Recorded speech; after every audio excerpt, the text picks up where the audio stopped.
Já, við ætlum að bregða okkur til Ungverjalands. Þar framundan í byrjun apríl spennandi þingkosningar því að kannanir benda til þess að það séu meiri líku núna en oft áður að ríkisstjórn Viktor Orbán gæti fallið. Hingað komin Snærós Sindradóttir, listfræðingur sem hefur búið í Ungverjalandi og þekkir til ungverskra stjórnmála. Þetta eru spennandi kosningar? Já, heldur betur. Það bara lítur út fyrir það að það verður svona muni nýjir vindar blása Ungverjaland frá með vorinu. Þú telur að vera líklegt að ég veit ekki hvað það heitir, Tisja-hreyfing, það sem við myndum kalla Peter Magyar, en þú myndir kalla Magyar Petur? Já, þessi maður sem að skáka Viktor Orbán heitir Magyar Peter eða Peter Magyar upp á svona vest, svona íslenskuna, sem þýðir nú bara Pétur Ungveri, Magyar þýðir bara Ungveri. Og hann fer fyrir þessum nýstofnaða flokki, TISA-flokkinum, gegn Fidesz-flokki Viktor Orbán sem hefur auðvitað ráðið öllu í Ungverjalandi á áratugi núna. Með hléum eitthvað. Orbán tekur aftur við 2013. Eftir smá hlé hafði þetta verið forsætisráðherra áður. Þannig að þetta er mjög löng valdatíð og svona langur tími þar sem að Orbán Viktor hefur verið þessi svona ráðandi fígúra í ungversku þjóðlífi. En Peter Magyar Peter eins og þú segja, því að þú myndir heita upp á ungversku þá Sindradóttir Snærós. Já. Þessi maður þetta ekki fyrirvændi félagi Orbán? Jú, þetta nefnilega svolítið skemmtileg saga svona þannig að það varð, sagan segir að það hafi í raun og veru orðið alveg svona vinslit og flokkslit rétt hjá það sem ég bjó þegar ég bjó þar. Þannig að fyrir utan Mom Park verslunarmiðstöðina sem í 11. hverfi í Budapest hafið þeir hist Magyar Peter og annar maður sem svona innmúraður í Fidesz-flokkin og þar hafi orðið þeim orðaskipti þeirra á milli sem að leiða til þess að Magyar Peter gengur úr Fidesz-hreyfingunni. Það eru sundur orðið á götum úti? Já, bókstallega, hotni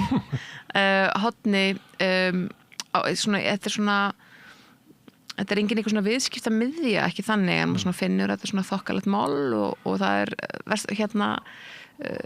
er mjög fínt gym þarna. Þetta svolítið svona eins og ef að fyrir utan völdklassi kringlunni hefði, þú veist, Guðrún Þór hitt Bjarna Benediktsson Hvað fór fram í samskiptum? Þeir rífast og í kjölfarið stjórn landsins. Ástæðan fyrir því að svona upphaf þessa má rekja til þess að Katalin Novák sem var forseti Ungverjalands segir af sér byrjun árs 24 eða lokast 23 þegar við búum hann úti vegna, hún þingkjörin forseti var það og uppkemst mál sem er mjög svipað því sem við þekkjum á Íslandi, þar að segja hún skrifaði undir aflátsbréf eða uppreist æru fyrir í barnaníðsmáli. Við þekkjum þetta vel, þetta hefur fellt ríkisstjórnin á Íslandi. Við þessu tilfelli þá var hún skrifað undir bréf mann sem hefði verið dæmdur fyrir að hilma yfir brot yfirmanns síns sem voru af þessu tagi. Og í kjölfarið segir dómsmálaráðherra landsins af sér líka, kona einnig af því að eins og við þekkjum vel, þá þarf 2 til að skrifa undir svona bréf, bæði dómsmálaráðherra og forseta. Og sú kona er fyrrverandi eiginkona Magyar Peter. Og hann lekur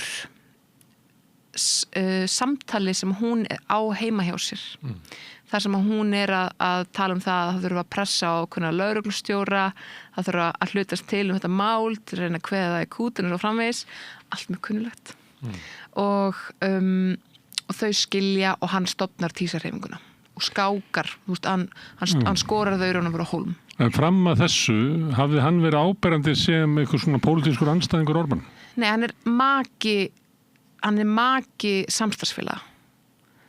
þetta þú veist, það óþarf að vera eitthvað að búa til einhver draga einhver líkindi en þetta eins og maki, svona þokkalega þekktur maki í íslensku stjórnmálum myndi skilja við maka sinn og stofna nýjan flokk út úr Sjálfstæðisflokknum eða hvað eina, skilur það þannig sem þetta gerist, þannig að þetta rosalega messy, þetta er mjög sóðalegt og mjög persónulegt, mjög erfitt, þau eru í dómsmáli út af þessum leka, hún hefur sakað hann heimilsofbeldi og svik og eitt og annað sko, hann hefur hafnað þeim ásökunum 1,5 ár núna og er að fara að vinna þessa kosningar ef að miðað við hvernig kannan lít út. En hún var stjórnmálamæðurinn, hann var makinn, hvað hafði hann verið að gera áður? Hún bara svona innmúraður businesskall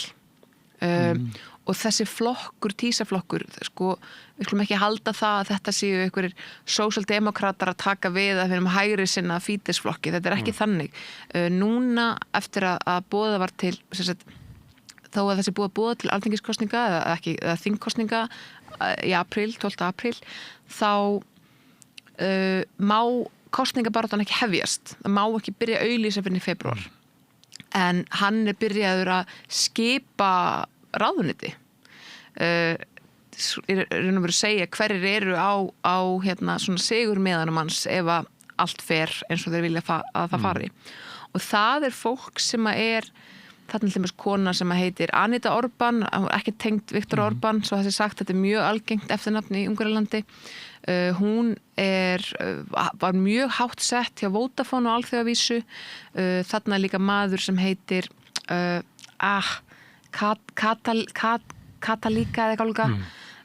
Hann var mjög hátt settur hjá Shell og svona það sem er verið að búa til í raun og veru að vera búið til svona stór fyrirtækja viðskiptamanna ríkisstjórn sem að við þurfum ekki að hafa ágjörð því að verða eitthvað brjálæslega vinstri sinnu eða sé að búa það. Það munur á þetta sé starfsfólk vestrænna auðhringja sem að gæti virkað í Austur-Evrópu sem svona fólk sem að væri þá sjóað í vestrænu.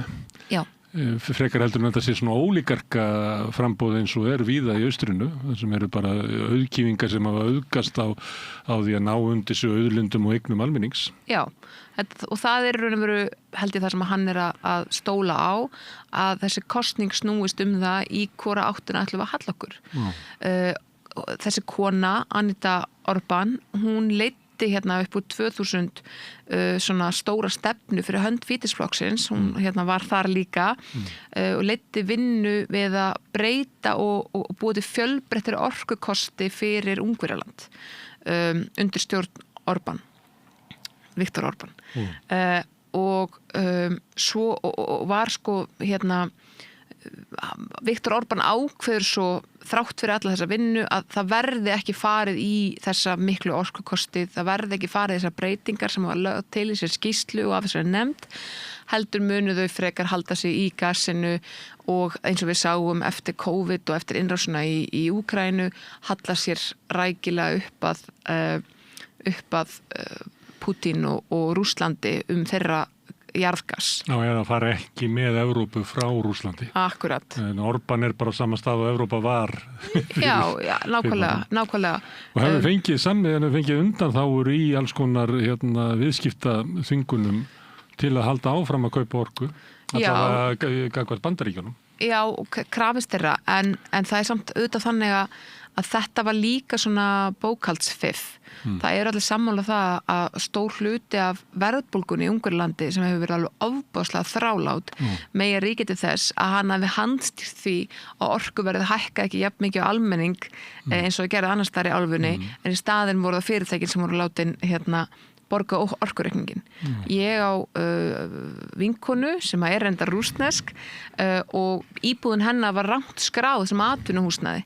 Það þýddi að orkukostnaðurinn hennar var algjörlega upp úr öllu valdi, langt frá því sem hefði getið verið eðlilegt fyrir fjölskyldu. Þannig að hann veltir orkukostnaðinum, þannig lítur það minnst eitthvað út, yfir á fyrirtækinu í landinu, heldur upp í þrálátri verðbólgu og það er raun og veru verðbólgan sem auðvitað á endanum fellur hann. En ekki bara af því að eins og ég rakti, þá hófst þetta á þessum barnanísskandal og svo kom upp annar slíkur skandal núna í vetur. Þá komst upp svona aftur leiðilega kunnulegt fyrir okkur Íslendinga, kemst upp það að það sé maður sem var yfir svona upptökuheimili fyrir börn eða svona einhvers konar upptökuheimili, alltaf það sé ekki best að kalla það þannig, eða einhvers konar fósturheimili fyrir börn sem var á vegum ríkisins, stórstofnun og þar voru börn beitt harðræði og ofbeldi.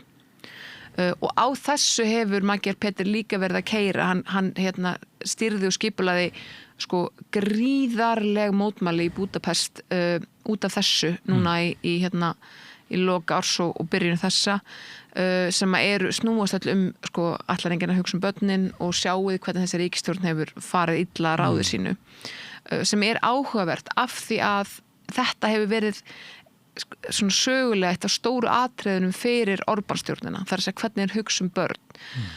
Bæði af því að það var annar barnaníðskandall sem skók þessa ríkisstjórn fyrir einhverjum 15 árum síðan, þá var sendiherraður í Perú tekin með alveg ofboðslegt magna barnaníðsefni og þeir fara í að breyta lögum, afnetunum algjörlega og svo þeir þetta alltaf að gefa í skyn, þeir eru alltaf þegar þeir eru að smyrja hatur sitt hvert hinsegin fólki, þá það alltaf tengt einhverju svona börnum standi ógn af hinsegin fólki, nákvæmlega og þegar þeir setja á bann við Pride, þá snýst það að vernda börnin gegn því að verða fyrir óæðskilegu vera exposed af óæðskilegu efni af alveg til Íslands heldur betur, þetta bara sama orðaða, þannig að þetta raun og veru sko að einhverju til þessi nýji skandall og skandalinn að Katalin Novak að snúast í höndunum á Orbán-stjórninni sem að hefur tekið mjög svona harða afstöðu í svona málum til þess að geta búið til grílur, til þess að geta nýtt sér þau og svo framvegis, þannig að eins og segja, þetta allt mjög kunnulegt.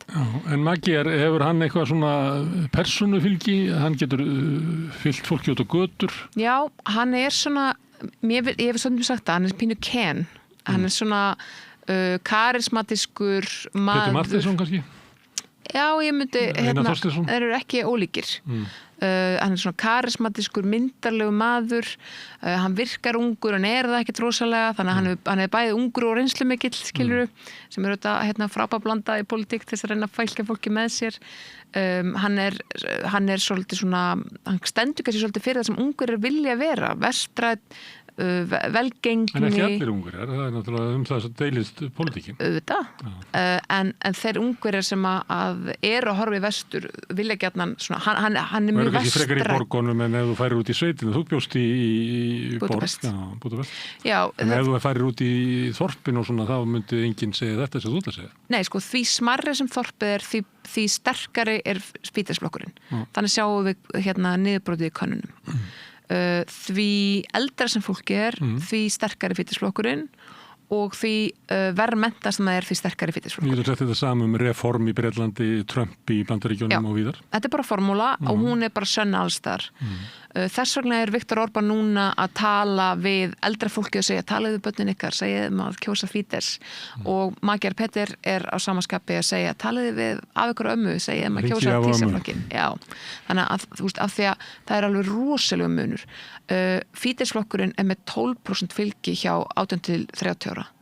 Hann með 16% hjá 30 til 40 ára.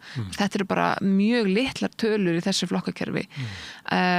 Og tísaði með allt hitt.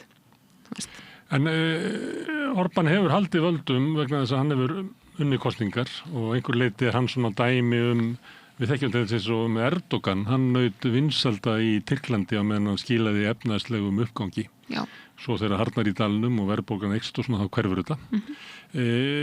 Er það staðan sem að Orbán með núna? Það bara fólk muni kannski frekar kjósa með budunni og hann bara ekki að delivera eins og við getum sagt, svona einhverju velseld sem nógu mikið til þess að halda völdum á móti einhver svona hugmyndum upplausnar ástand ef að stjórnaranstaðan tekur við völdum sem ég býst við að spila líka inn í eins og Erdogan og Orbán og fleira að vera með svona stóra flokka á móti kannski tvístraður í stjórnarandstöðu. Já.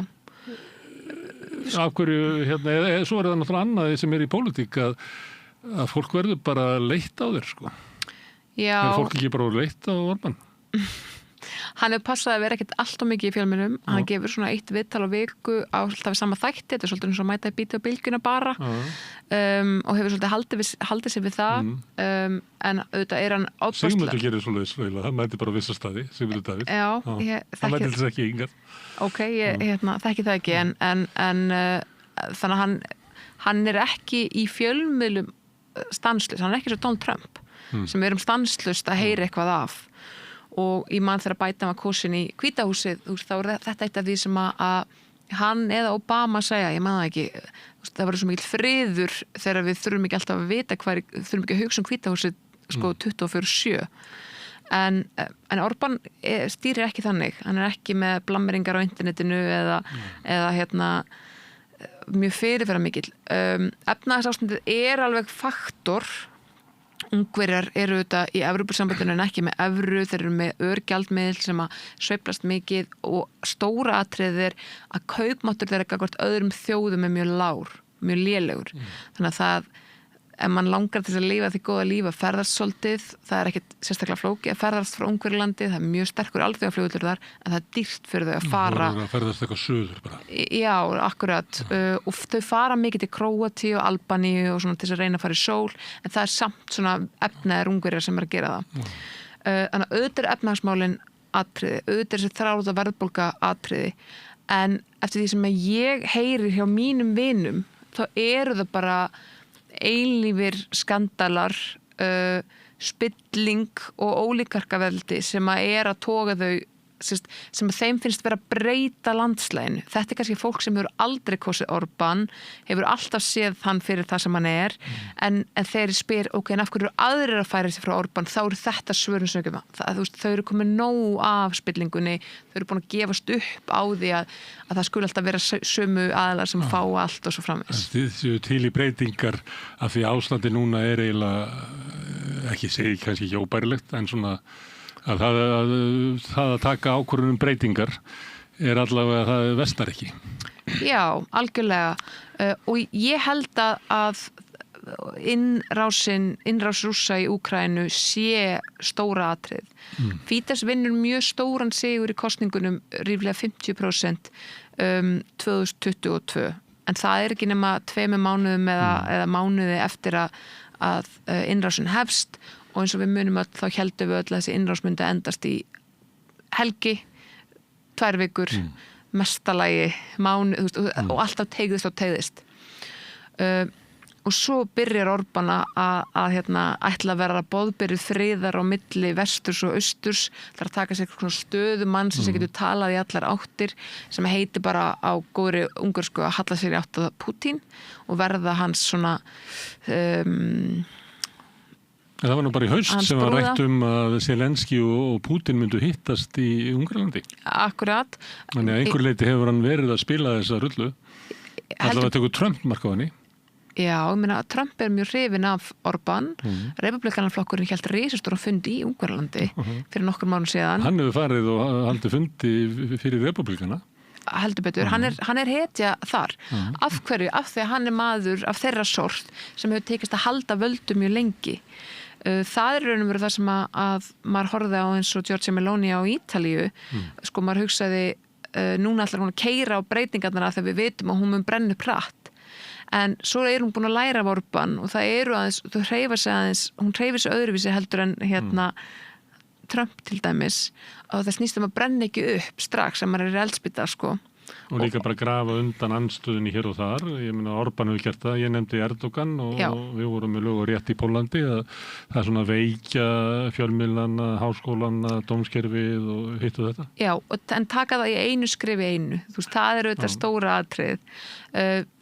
Eitt til dæmis sem við sjáum munin á Trump og Orbán.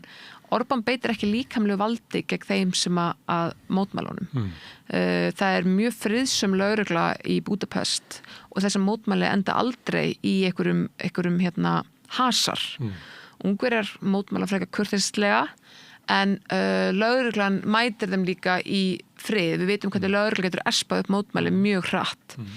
Þannig að það alls konar svona taktíska atriði sem eru mjög ólík í Ungverjalandi að því sem við erum að sjá í Bandaríkjunum, það sem að þjóðvaraliðið bara sent inn og byrjar að skjóta fólk, sko. Það ekki þannig í Ungverjalandi og fólk ekki haldið í þessari, sko, undir þessari stjórn með líkamlegu valdi. Það miklu frekar haldið með þjóðernishyggju og svo bara það unnið í rétta kjósendahópnum sem að tryggir þessi völd áfram. Og svo þetta gerði hann alls konar hluti fyrir löngu síðan þegar hann innlimaði Transilvaníu, hann veitti Ungverjum í Transilvaníu sem að voru Rúmeníu megin landamærana, hann veitti þeim ríkisborgararétt, þannig að þar tryggði hann sér þúsundir atkvæða á einu bretti. Hann hefur gert alls konar hluti, hann hefur gert 30 stjórnarskrárbreytingar og margar þeirra snúst kosningakerfið, þannig að hann að hrófla í mörkunum, í kjördæmamörkunum aftur, eitthvað sem við þekkjum mjög vel. Ég hef oft sagt það. Við bara frá Íslandi, en nú er þetta kosningakerfið bara smíðað, held ég, að Davíð Oddssyni til þess að reyna að framlengja völd Sjálfstæðisflokksins sem lengst. Ég meina það eru flokkar sem hafa verið að reyna að gera breytingar á því og það hefur ekki gengið þess sérstaklega vel að gera breytingar á kjördæmamörkunum hér. Og þetta bara ég hef stundu sagt að sko Ísland sé Ungverjaland norðursins, það er ótrúlega margt svipað í gangi og svona svipuð taktík. En stundum, maður má það vera að svona pólitíki bara allstaðar, hún bara svona ber í Ungverjalandi, bara afhjúpast og þegar finnst þetta að vera líkt því sem er að gerast á Íslandi, en í sjálfum sér þá þetta alltaf stór hluti af allri pólitík sem svona þegar þú sópar í burtum öllu svona hugmyndabarátt og eitthvað fleira og eftir eru bara völdin og hvernig verður orðað ógeðslegt samfélag, bara hagsmunir, engar hugsunir. Já. Að þá færðu bara þessa tilfinningu. Já, örugglega. Eða sé raunverulega þannig að við og Ungverjar séu einhverju leyti líkir. Mér finnst þetta bara mjög lík. Það er svona hvernig við tökum málum. Það sem hefur, ég var að hugsa á leiðinni hingað, sem hefur komið mér mest á óvart varandi Ungverjana var að þeir taka miklu harðara afstöðu gagnvart því að láta fólk sæta ábyrgð og gagnvart í þessum barnamálum. Við gleymum þeim hratt, miklu hraðar en Ungverjar gera og það í raun og veru ótrúlegt að núna 2,5 ári síðar sé ennþá verið að tala um málefni Katalin Novak forseta sem var látin fara í sömu viku og fólk mætti fyrir utan forsetabústaðinn og mótmælti því að hún hefði skrifað undir þessa uppreist æru. Það gerast mjög hratt og hún var bara farin en það ennþá verið að tala um það. Ungverjar hafa algjört zero tolerance gagnvart ofbeldi gegn börnum og það, maður sér það bara hreinlega í skólakerfinu, sko. Maður sér það hvernig þau mæta því að einhver sé kýldur á skólalóðinni eða það sé togaði smá í hárað einhverjum í leikskólanum. Það verður bara uppi fótur og fit. Á þessu grundvallaðist mjög mikill munur Ungverja og Íslendinga. Við höfum tilhneigingu til að segja, já, ég meina, það jafnar sér rætt. En þau gera mikið mál úr þessu. Nú tala margir þessar kosningar sem svona úrslita mikilvæga kosningar sem að gætu ráðið hvaða leið Ungverjar færu til framtíðar. En maður getur líka sagt þess svo að ég meina Ungverjalandi eins og mörg önnur lönd bara klóin. Þannig að veit ekki, ég nefndi Pólland á hann, að það voru magíar Póllands unnu þingkosningarnar og þá unnu Orbánar Póllands forsetakosningarnar og líklega verður Pólland bara einhvern veginn að dingla þannig á milli svo langt sem augað eigir, sko. Ég meina, sér þetta fyrir þér að þegar Orbán fer, að þá verði eiginlega muni Orbánismin hverfa? Nei, sko, þetta er aðeins öðruvísi. Þetta hefur ekki verið svona tvöfalt fyrr. Það er að segja, Orbán, sko, flokkurinn hans fékk kannski 50%, en þetta er bara einhver flokkabrot sem ná upp í 48% móti, skilurðu mig. Þeir hafa hins vegar einhverjum tímabili, var ekki síðast það sem söfnuð saman svona? Jú, og fengu 20%. Já, eitthvað svona, það hafði ekki fólk trúið þessari reglíf. Eða eitthvað, þetta er rosalega, þetta er opbáslega veik stjórnarandstaða, svo Fítur svo þetta bakkað upp af Mihasang sem er bara svona fasistaflokkur en hægri sinnaður heldur en Fítes og eru að hrufla í bólusetningum og alls konar vesenni, sko.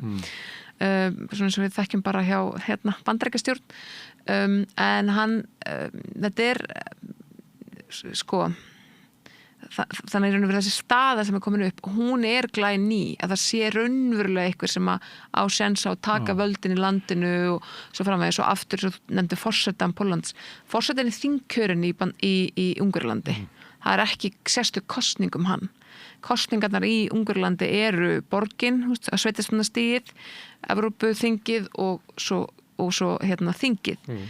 Þannig að það raunverulega ekki þannig að það sé eitthvað svona tvær deildir þar sem að verði þetta að keppast Ég tók nú dæmi að Póllandi bara kosningar það fara bara, þetta eiginlega 50-50 og svo bara eina kosninga fara í þess áttuna, hinar í næstu og þannig það ekki eins og að Pólverjar séu að marka sér einhverja tiltekna leið af því að samfélagið einfaldlega klofið. En það bara ekki hægt að segja til það af þetta algjörlega ný staða, það ekki hægt að segja til hvað gerir svo 4-5 ár héðan í frá af því að við vitum ekkert hvað gerir, það hvort þetta verði einhver pendúll sem myndast eða ekki, hvort þetta séu raunverulega nýju tímar, en hvort að orbanismin fari, að þú nefndir það líka ég meina,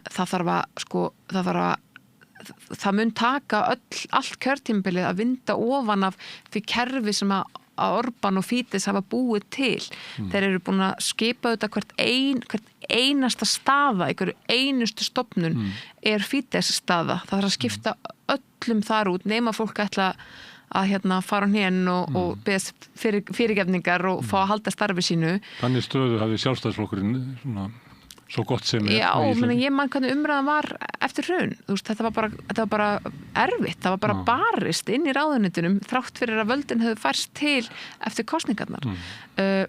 Fídes hefur líka tekið mjög mikið af opinberum verkefnum og settu í svona semi-opinbert form. Það er búið að einkavæða að færa mjög mikið af opinberu fé inn í alls konar sjóði eða kerfi sem ekkert gagnsæi það sem þeir geta nota peningana vild. Þeir skrifa bara upp á einn reikning og svo þannig hafa til dæmis verið að borga einhverjum bandarískum pislahöfundum. Gæi sem heitir Rod Dreher sem pínlítið komist af því að Dreher ungarski bjórinn en þetta bandarískur íhaldsmaður sem var að fá 1 milljón á mánuði í eitthvað tíma og ríflega það fyrir að skrifa jákvætt Orbán-stjórnin í Bandaríkjunum á vegum American Conservative skilurðu og þannig hefur skatt fyrir Ungverja verið notað í áróðsherfi fyrir stjórnvöld í öðrum löndum. Það ekki munur á ríkinu og flokknum og fórugjarum? Nei, engin munur þarna á. Þannig að þetta verður viðfangsefni sem og kannski þess vegna sem að það heillandi að fá fólk sem hefur unnið í stórfyrirtækjum, big corp viðskiptafólk sem að maður getur svona ég var að segja innan stórra gæsalappa og ég leimur sem öllum fyrirvara en sem ungar geta treysti að kunni að taka til hendinni í flóknum fyrirtækjum því að auðvitað hver stofnun bara fyrirtæki sko. Það nú einhver dæmi að þessu í pólitík Austur-Evrópu einhverju sem hafa auðgast svona einmitt að vera að vinna í svona bankastöndum komið aftur og þeir spila einhverju rull í pólitík og það er nú ekki alltaf það ekki ég meina ég veit ekki hvað þetta mæla með því en síðast ég veit það ekki heldur og ég veit ekki hvort að þetta mun vinna með Magyar Pétur af því að það nú þegar byrjað sko MOL sem olíufyrirtæki Ungverja að kaupa alla hluti rússnesk fyrirtækis í serbneska olíufyrirtækinu. Þeir eru að kaupa rússnesku hlutana og eignast meiri hluta í serbnesku olíufyrirtæki. Það bakkað upp á stjórnvöldum, skilur. Þetta eru viðskipti í austan megin. En þegar við erum komið forstjóra eða framkvæmdastjóra eða mjög hátsettan mann úr Shell inn í Magyar Pétur stjórnina, þá ítir það undir þann orðróm sem að hefur verið í gangi að Magyar Pétur sé hreinlega bakkaður upp af bandarískum olíufyrirtækjum, hvað það heitir allt BlackRock eða eitthvað svoleiðis og hann sé borgaður af þeim og þá verður þetta þessi togstreita að hvort þetta borgaður upp á rússneskum olíugörkum eða bandarískum olíugörkum skilur eða vestrænum. Svo líka Orbán náttúrulega með mikil tengslinn í repúblíkaraflokkinu þannig að þetta eru gríðarlega áhrif sem að Bandaríkin hafa þarna. Í Bandaríkin eru bara í allt annað stöðu heldur en við vorum í fyrir nokkrum árum síðan. Þau eru ekki þessi vörður vestranna gilda eða voru kannski aldrei. Nei, þú veist. En þóttust þér það? En einu sinni hefði verið að draga upp þessu auðveldu mynd. Bara Orbán, Rússland, Magyar Pétur, Bandaríkin. En það er ekki þannig. Orbán miklu frekar í báðar áttir Bandaríkin og Pútín. Þeir eru bara sterku menn Evrópu og heimsins. Fyrir síðustu kosningar þá vinir þínir voru jafnt miklir andstæðingar Orbán og eru í dag.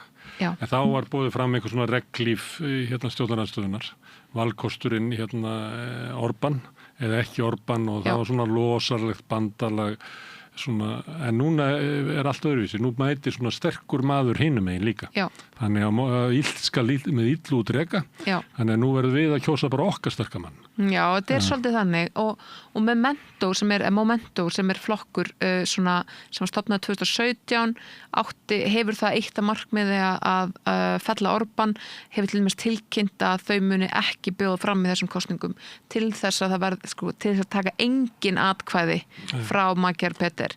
Það svona flokkur sem hefur verið svona frjálslyndur lýðræðissinnaður flokkur sem ungt fólk hefur flikst og bara dottin út núna í þessari atriðinu að mesta kosti.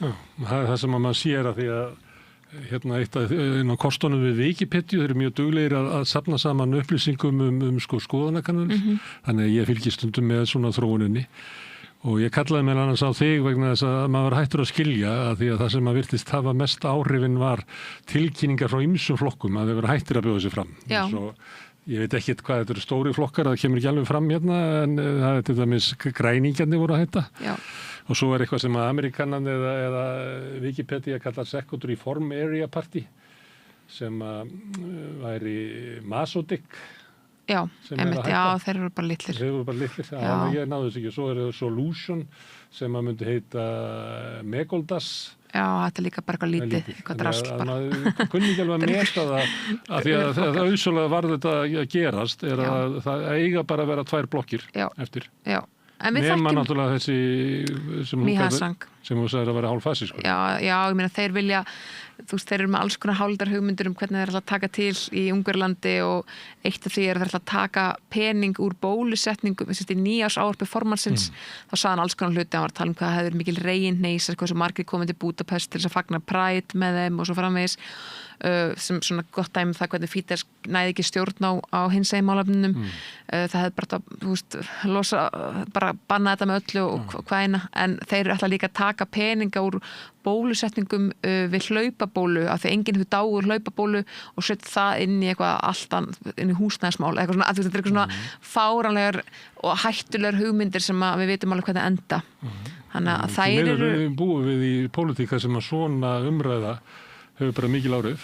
Já, hún hefur mjög mikil áhrif. Sýtlað inn í megin umræðuna eitthvað sem að kannski fyrirfram myndi fólk áleita að vera algjöra steypu. Já, og Fidesz-flokkurinn hefur notað mjög hansang mjög rækilega sem svona ekki blórabökull, það meira svona svo púða fyrir sig til þess að geta sett í gegn alls konar galin mál og sagt, já það er að þegar mjög hansang að pressa svo mikið, við erum að láta undan þeirra kröfum.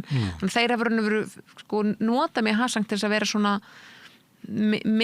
að svona mildara yfirbræð en svo gengi að kröfum þeirra eins og við bara þekkjum líka úr íslenskri pólitík og það kemur mjög óvart að mér Hansang myndi draga tilbaka þeir eru bara ekki þannig flokkur sko en nei, mér finnst það ólíklegt. Er það en annað sem maður lendir í vandræðu þegar maður var að reyna að skilja þetta með löngu úr miklu fjarska það eru skoðanakannanir. Það er 20. janúar birti þeim könnun sem að sýnir það að Orbán er undir 47-38. 2 dögum seinna birti nýkönnun þar sem hann er með 51 á móti 41. Þannig að sveiflan á milli tveggja kannanar er 19%. Og maður hugsa að það er ekki fyrir neitt sem er bara innfættur Ungveri að skilja það hvaða skoðanakannanir maður á treyst og hverjum ekki. Bara, já, það er, þú er rétt fyrir þér. En það er verið að tala um að Magyar Pétur hafi 10-12 púnta forskot á Orbán. Það er verið að tala um það og það eru kannanir sem allir eru að treysta á hvert það farið þannig, þú veist, veitu þetta enginn, en það breytir því samt ekki að jafnvel þó að Fidesz myndi vinna sem að ekkert bendir til núna að geri, þá er landslæðið samt breytt af því að TISA-flokkurinn er alltaf svo stór. Það er algjörlega ný staða inn á ungverska þinginu. Þannig að það verða breytingar í ungverskum stjórnmálum sama hvað. En ég hugsa, ég held að það sé ekki bara eitthvað óskækja, ég hugsa að Pétur taki þetta, sko. En er þetta ekki að því að þetta tala um skoðanakannar sem eru bara mjög misvísandi og þú talar við vinið þína sem að enginn þeirra elskar Orbán. Nei, en ekki hægt að svona að þú setur orðið bara svo vongóð og þú bara velur að taka mark á þessum konunum Nei, sko öll kennileiti sem benda til þess að Orbán að falla því finnst það hljóma vel. Nei, sko, vinu minn sem að ég talaði með hans við fyrir þetta viðtal, hann er þessi doktor í stjórnmálafræði og vinnur við kannanabestun. Þannig að hann vinnur hjá svona semi-opinberu fyrirtæki. Þannig að hann til dæmis getur alls ekki tala gegn Orbán opinberlega, þú veist, auðvitað veit ég hvað honum finnst og svo framvegis. En hann er mjög varfærin típa og svona hann er kannski típiskur Ungverjar til að vill svona stíga frekar varlega til jarða, gera breytingar frekar hægt, hann er engin byltingasinni. Og í hans huga er alveg ljóst af hverju Orbán er að tapa. Í hans huga er Orbán að tapa.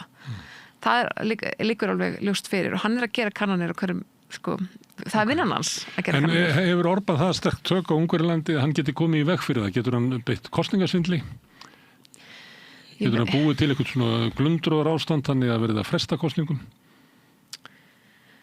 Ég er ekki að leggja þetta til, ég er bara að spyrja. Þú ert að leggja þetta til, nei.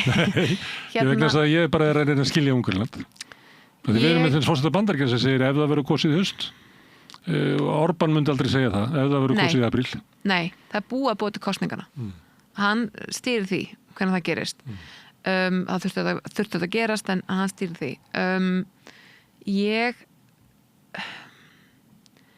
Ég er ekki neitt samsæriskenninga sinni. Kosningaeftirlit OECD kemur út á þarna og sinnir sínu eins og alls staðar annar staðar. Það er nú þegar búið að hringla mjög mikið í kjördæmakerfinu og svo framvegis. Ég meina, mér fannst það fráleitt að það hefði, sko, þegar Fídesflokkurinn vann hverfið okkar í borgarstjórnarkosningunum 24, þá voru okkar kunningjar og vinir í kring algjörlega samfærum og það var af því að Fídesflokkurinn hefði flutt til lögheimili fjöldra Fídesliða inn í hverfið og þannig tekið hverfið. Eins og menn sigra kosningar í sambandi ungra sjálfstæðismanna. Já, akkurat. Nema að borgin er skipt upp í hverfi og hver er með sér hverfi stjóra og þetta er alveg kosningar. Ég svona hef tilhneigingu til að hugsa, nei, þú veist það sem gerist þetta er bara þetta er ríkt hverfi og ríkt fólk kýs það ástand sem hefur haldið ríku, skiljur við. Ég hugsaði það þannig. Fólk er bara ekki jafn heiðalegt með hvað það er að kjósa í raun og veru. En þau voru vissum þetta og fullirtu þetta að svona hefði þetta verið. Þannig að það er svona tortryggni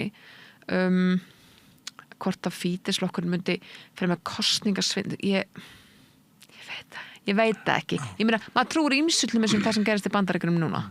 Kosningabaráttan, þú sagðir að Orbán mætir bara í sama viðtali einu sinni viku. Er hann þannig stjórnmálamaður, hann vill ekki hitta andstæðing sinn til þess að gefa honum svona plattform og status með að vera andstæðingur? Þannig að mun hann bara mæta það sem að honum hentar eða er svona raunverulegar kannski 4-5 kappræður fram að kosningum? Ég held að verði ekki, ég sé ekki fyrir mér. Sko, maður Pétur minn pottið reyna að láta vera kappræður en þú voru átt á því að fjölmiðlar í Ungverjalandi eru ekki frjálsir eða það er bara mjög svipur staða þar og hér þeir eru ekki margir þeir eru undir hælnum á stjórnvöldum margir hverjir ekki allir en myndi Viktor Orbán einhvern að mæta til þeirra sem eru frjálsir og einkareknir, ég held ekki en hann talar með fólk en að það er undir mjög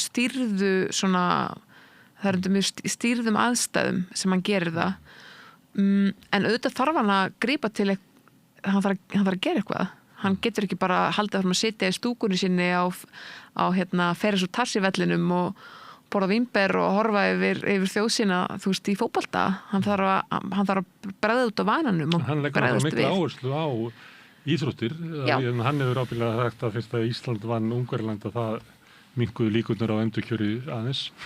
Já, sko hann keyrir á svona þjóðverðnis hyggju og dælir peningum í íþróttir reyndar úr menningu. Ungverjaland státar sig að því að vera það land í OECD sem setur mesta mest af opinberu fé í íþróttur og menningu. Allt fyrir íþróttunar. Allt fyrir íþróttunar, já. Það fer ekkert í menninguna. En þeir flokka þetta sem einn flokk og hérna eru mjög stoltir af því að per capita fari langmestu peningur í þetta. Og það er af því að Viktor Orbán elskar fótbolta. Það er bara þannig. Hann elskar fótbolta. Og þeir eru þetta mjög góður í íþróttum og allt það, en þetta er bara hans helsta áhugamál. Hann er iðulega í stúkunni, sinni eigin prívat stúku þetta, á þessum leikvöngum og það er svona kannski helst þar sem almenningur getur séð hann, sko.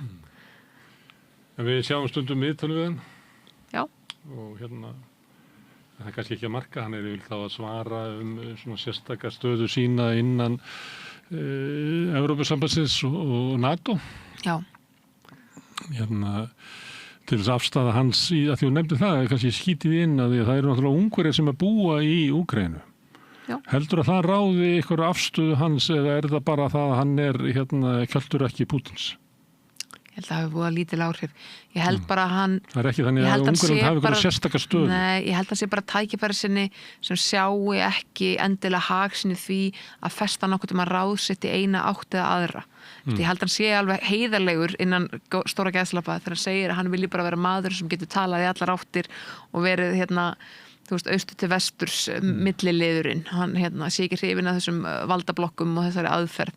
En það sem að önnu vestranríki horfa á er að þarna hafi verið framinn stórkostlegur glæpur þegar að Rússar ráðast inn í Úkraínu og sjálfsögðu verið að taka af því einhverju festu. Í þessu liggur bara grundvallar munur ætlaru og við erum að sjá þennan mun varðandi Bandaríkja forseti í dag. Það eru íslenska raddir sem segja við eigum einmitt að rækta samband okkar við Bandaríkin. Já, Trump er að gera það var gott svona freudian slip. Trump er að gera ótrúlega, hann er að skandalisera svakalega en það breytir engu. Við eigum að halda áfram að halla okkur í þá átt. Þetta er sjónarmið ákveðins fólks sem að sér tækifæri í hverri krísu. Og þannig er Orbán, hann er bara alveg eins og allir kallarnir sem er að segja þetta á Íslandi í dag og ég er bara í prinsipinu ósammála, kannski af því að maður hefur einmitt prinsip, en ég skil alveg þennan málflutning bara upp á þetta að gera, sko. En á móti getum við sagt að Carney, forsætisráðherra Kanada, var að segja að í stöðu heimsvalda þá er það ekki hlutverk millistóra landa að taka afstöðu í stórveldapólitík, ekki láta draga sín í það, heldur verið á sjálfstæða afstöðu. Suminlítið gæti maður sagt að það er það sem Orbán hefur verið að segja, hvað sem hann hefur gert það í orði eða borði. Já, ég er ekki vissum að neitt sem að myndi flokka Orbán og Carney saman í einhvern flokk, sko. Ég held að viti allir í hvað átt Carney var að tala. Það var ekki í þá átt að það ætti að vera þetta leika í allar áttir, sko. En hvert er þetta hans til ungursku þjóðarinnar? Orbán? Já, að hann tryggi hagsæld og öryggi?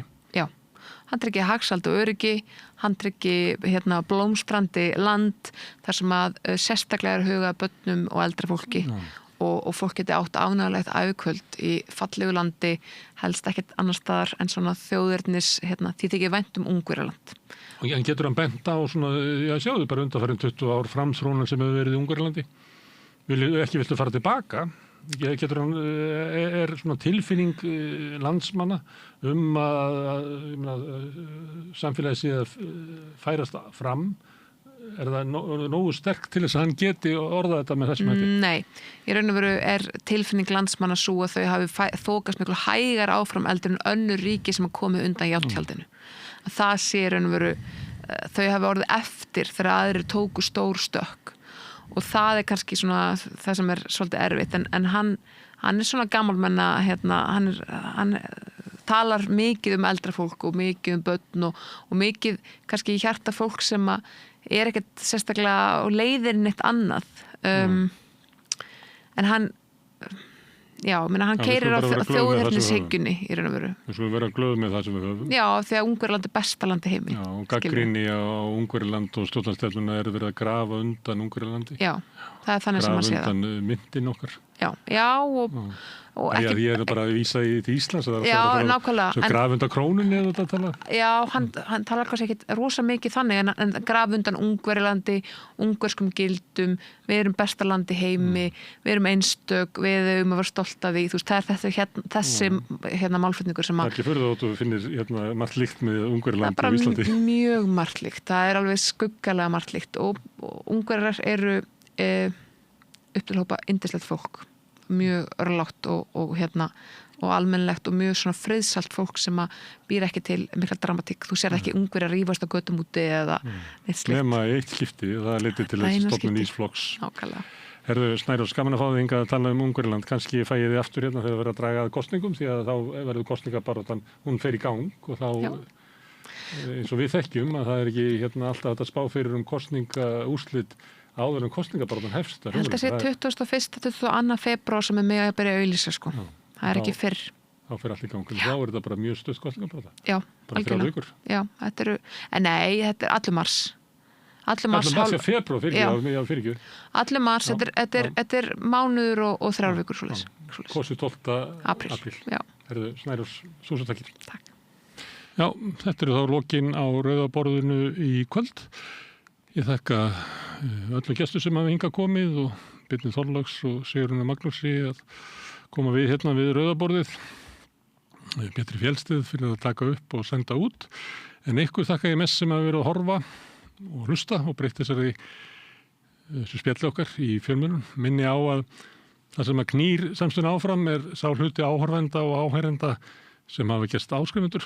Við gefum okkur afl til þess að halda samstöðun úti og ef að fleiri bætast við þá getum við stekkað samstöðuna og eld. Ef að þú vilt tilheyra þessum hópi þá getur þú farið inn á samstöðun.is. Það er nappu sem ástendur áskrift. Það getur skráðið fyrir 2.750 krónur sem er grunnáskriftinn. Mátt borga meira þú vilt og þeir sem að kjósið getur aldrei áskriftin að renna sér félagsgjöld inn í Alþýðufélagið. Það er einmitt Alþýðufélagið sem á og rekur samstöðuna. En þetta er orðið gott í bíli hjá okkur í kvöld. Ég segi bara góða nótt. Svo sjáumst við aftur annað kvöld klukkan 8 að þá hefst umræðan við rauðaborðið aftur. Segðu það á Samstöðinni. Samstöðin er í eigu hlustenda, áhorfenda og lesenda. Sláist í hópinn og gerist áskrifendur.